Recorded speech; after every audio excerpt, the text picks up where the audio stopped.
É obrigatório, como medida preliminar, a celebração de acordo judicial tendente à quitação dos valores devidos pelo Estado pelo mecanismo de que trata o artigo 4º, parágrafo 1º da Lei 18.664,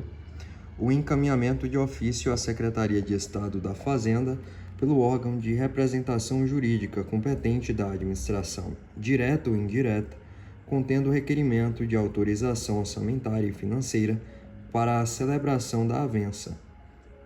O ofício a que se faz menção no item anterior deverá ser instruído com exposição fática do processo, justificativa da vantajosidade da transação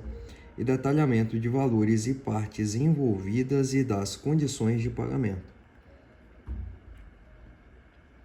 Os atos administrativos fundamentados em princípios jurídicos ou outras normas abertas devem trazer, no âmbito de sua motivação, considerações sobre as consequências práticas da decisão.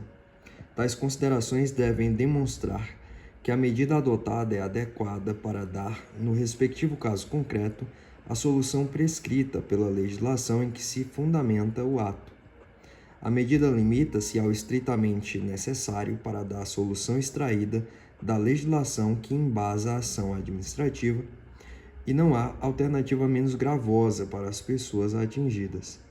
No âmbito do ato de motivação, devem ser mencionadas as alternativas à medida adotada, incluindo a manutenção da situação atual, se cabível, demonstrando-se a melhor relação de adequação-necessidade da solução escolhida em comparação com as demais possibilidades, seguindo a fórmula descrita no item anterior. A decisão que, na esfera administrativa, decretar invalidade de ato, contrato, ajuste, processo ou norma administrativa, deverá analisar e indicar de modo expresso as consequências jurídicas, plano jurídico, e administrativas, plano prático deste ato. Em havendo a possibilidade de convalidação ou saneamento, a decisão administrativa deverá indicar expressamente as condições para que o administrado possa regularizar o ato, contrato, ajuste, processo ou norma administrativa, não podendo impor aos sujeitos envolvidos prejuízos excessivos ou anormais. Para tanto, tais condições devem atingir todos os envolvidos de forma proporcional e equânime. Assim, para efetivo atendimento do contido no artigo 21 da LINDB, a decisão administrativa que decretar a invalidade de ato, contrato, ajuste, processo ou norma administrativa deve demonstrar, com base nos elementos trazidos aos autos, que a medida legal adotada é a mais adequada ao caso concreto, considerando as consequências jurídicas e práticas futuras com as quais o administrador e as partes envolvidas terão que suportar. Em caso de convalidação ou saneamento, deve indicar as condições e os atos necessários à sua regularização, sempre com a necessária proporcionalidade e adequação entre a medida adotada e a intervenção em direitos, de modo a minorar e evitar prejuízos excessivos ou anormais em função das peculiaridades do caso.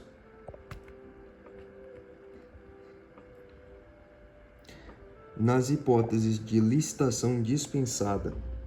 para doação de bens móveis inservíveis e ou desnecessários para fins e uso de interesse social,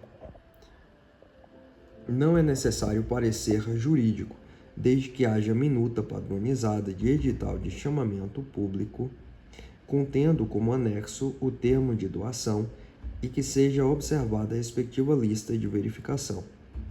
Compete ao administrador adotar as minutas de edital de chamamento público e de termo de doação,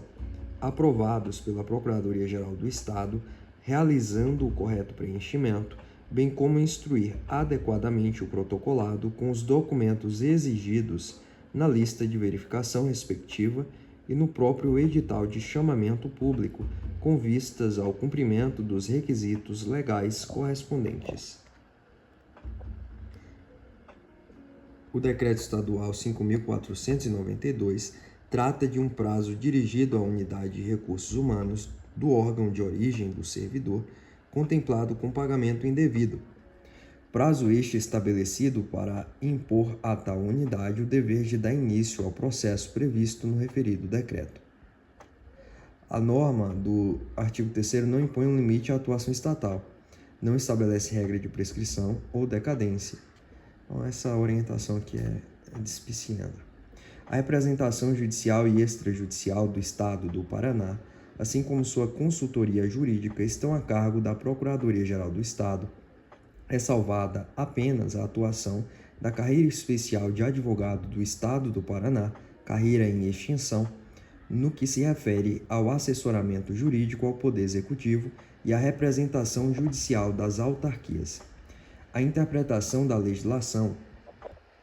e a tomada de providências judiciais e extrajudiciais conferidas com exclusividade aos procuradores dos estados e aos advogados do estado não pode ser descentralizada a outros órgãos, não se revelando possível a emissão de pareceres, celebração de acordos, ajuizamento de demandas judiciais ou apresentação de defesa, dentre outros atos privativos, com a posição de assinatura e indicação de número de inscrição na OAB a quem não integra as respectivas carreiras. As hipóteses previstas na legislação que exigem manifestação jurídica prévia como condição para a validade do ato a ser praticado estão a cargo dos procuradores do Estado ou dos advogados do Estado em exercício.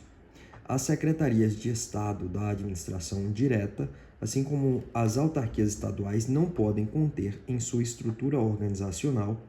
assessoria jurídica ou qualquer outro órgão que desempenhe funções atribuídas com exclusividade à Procuradoria-Geral do Estado ou à carreira especial de advogados do Estado, a não ser que tais assessorias sejam integradas por membros das referidas carreiras. A mera aplicação da legislação decorre de princípio da administração pública e não representa por si só manifestação jurídica. A inobservância às competências privativas conferidas à PGE e à carreira especial de advogado do Estado implicará a responsabilização da autoridade que permitiu o desvio funcional.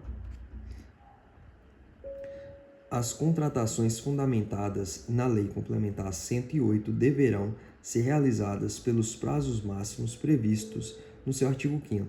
O período total do contrato, incluídas eventuais prorrogações, não poderá, em hipótese alguma, ultrapassar o limite de 2 anos.